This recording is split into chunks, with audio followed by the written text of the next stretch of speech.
But here we are. Fans are on.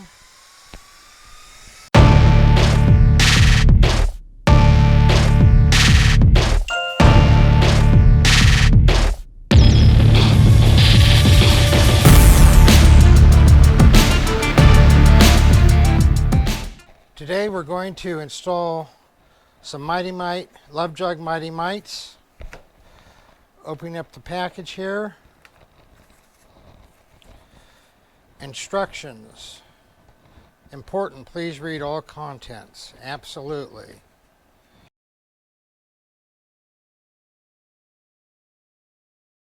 So I can plug it in instead of wiring. I've run fans on my bikes for the last, I don't know how many years, probably coming up on a decade here.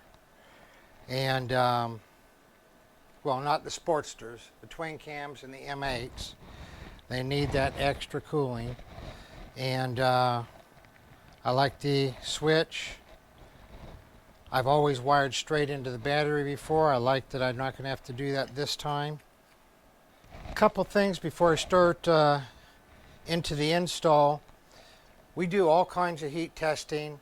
As many of you know, twin cams and M8s have a serious heat problem from the factory.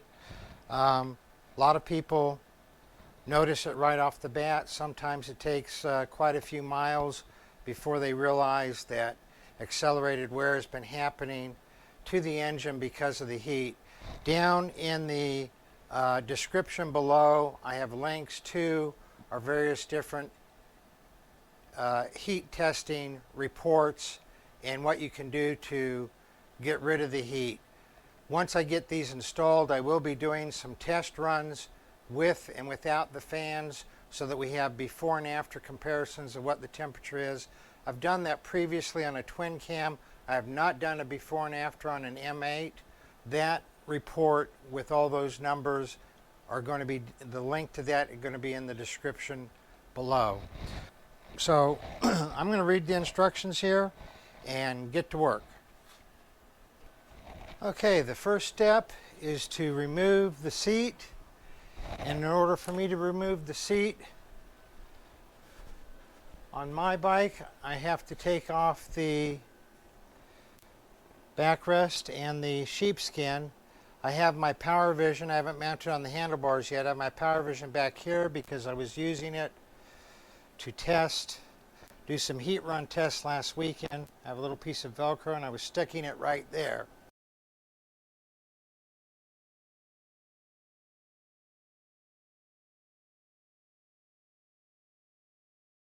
I may be blind, but this is the 4-pin that comes with the Love Jugs. I could not find that anywhere on this 2019 Tri-Glide. I then went and got on the internet, looked around there. I then called Love Jugs. It's Sunday, so I didn't expect an answer, but I gave it a try. I then finally looked in my manual, and in the manual it shows that the parts and accessory plug is not a 4-pin plug. It's a 2-pin plug. So I may be blind, it may be here, but I couldn't find it, so I went ahead and followed the directions that came with the Love Jugs, and I went ahead and hooked up the connectors with the fuse to go straight into the battery.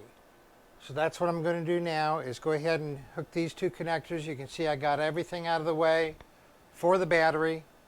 I'm going to go ahead and hook these two straight in the battery, the same way I've done all my other fans in the past, and it works fine, and I got no problem with it. I just thought I was going to be able to plug it in, and I wasn't able to. Now, I could have gone to the Harley dealership and got the adapter. If you don't have the 4-pin plug on your bike already, you can go ahead and get the adapter. A lot of people like to have the adapter with the switch where they can use the switch on their console to turn the fans on and off. I'm so used to just flipping the switch right here on the fan that I'm just wiring it straight into the battery, and then I'll go ahead and hook it up here.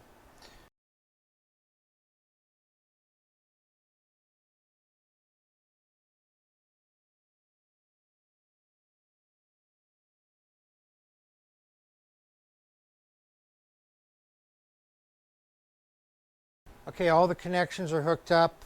I use dielectric grease. Very important to always use dielectric grease on all connectors, all terminals. Any time where there's an electrical connection, I always use dielectric grease.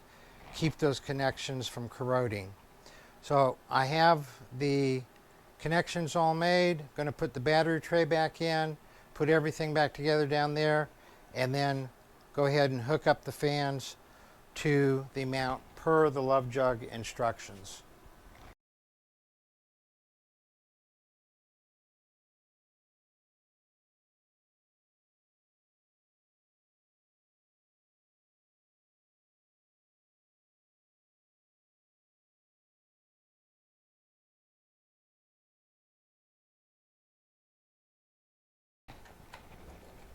So now we're at the point where we're going to follow the directions for removing the horn and putting the Love Jug in place.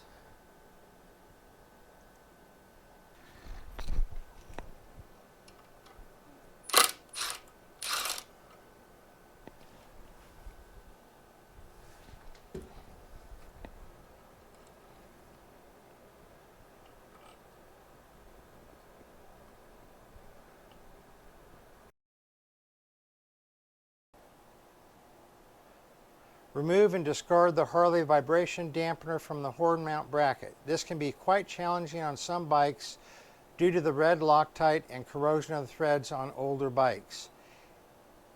Heating the bracket from the rear and using a heat gun, hair dryer, or mini torch will soften the Loctite. After heating, use a large vice grip or channel lock pliers. Place the jaws as close to the bracket as possible because we want to get it where it's compressing the metal on the back side of the bracket to ensure contact with the steel plate just below the rubber. So let's go ahead and try that and see if we can get it done easily. Of course, we don't have a lot of room to work here.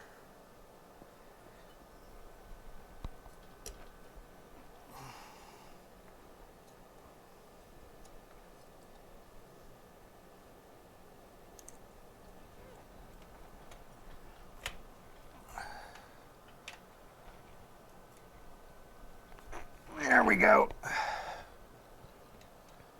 And of course, this is ruined when you do this. They're no good after this.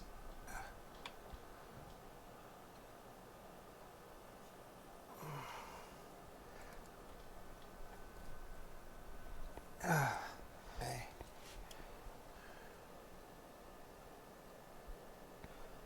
By the way, I've never had to use a heater.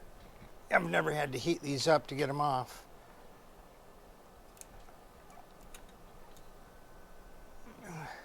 Be careful not to scratch your paint. Always keep your hand between the tool and the metal. That way if anything slips, your hand hits your paint, not the tool.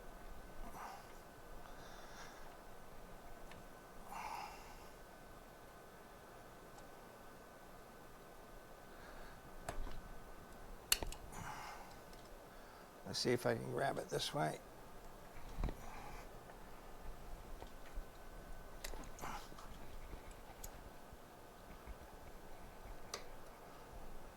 There we go.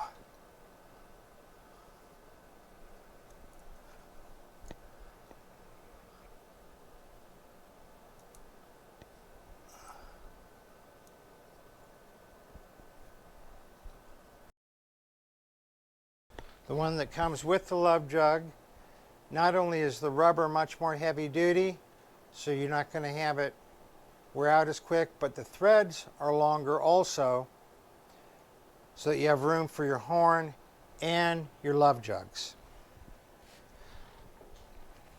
Something I've never understood is why they put blue thread locker in a red bottle, red container.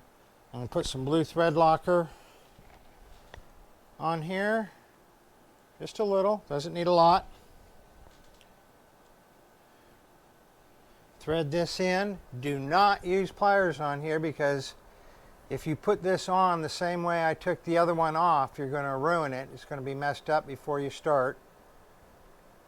Get it on there hand tight. Then use the supplied nut. This acts like a lock nut in the back.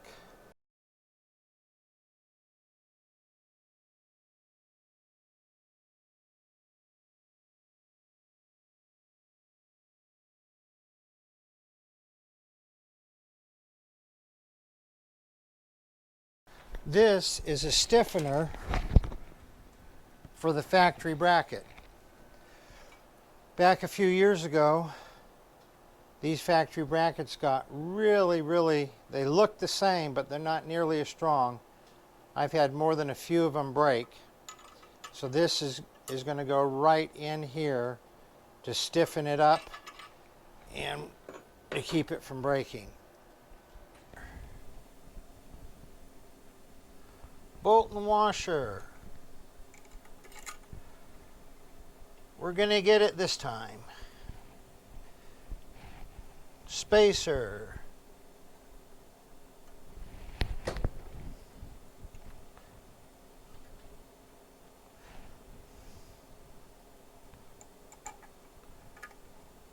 Bolt.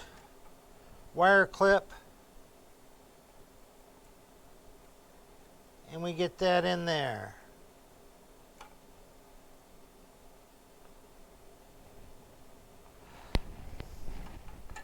Tighten this puppy down.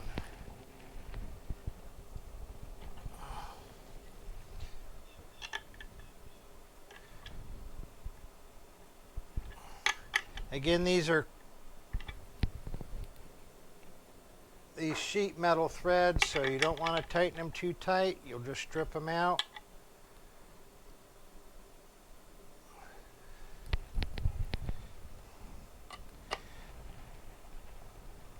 There we go.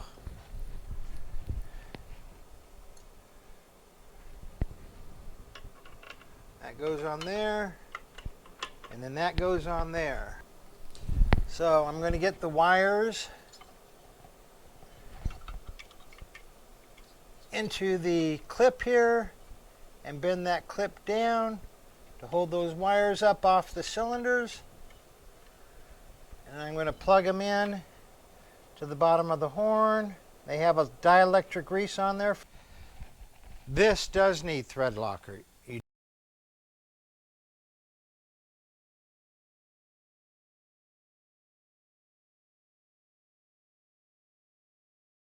Okay, now once you get this moderately tight, what you want to do is make sure that your horn is where you want it to be, and make sure the fans are where you want them to be.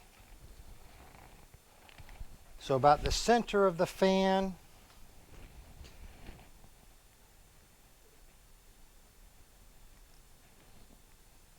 lined up with the top full fin.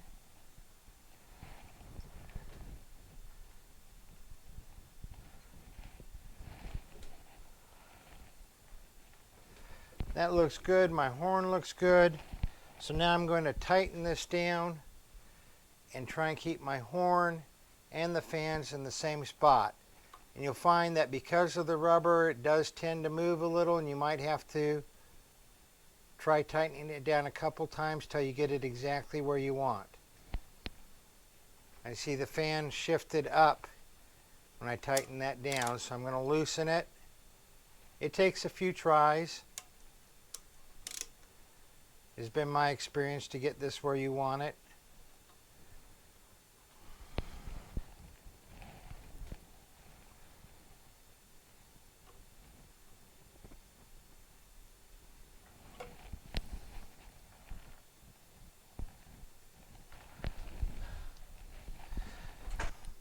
But here we are. Fans are on.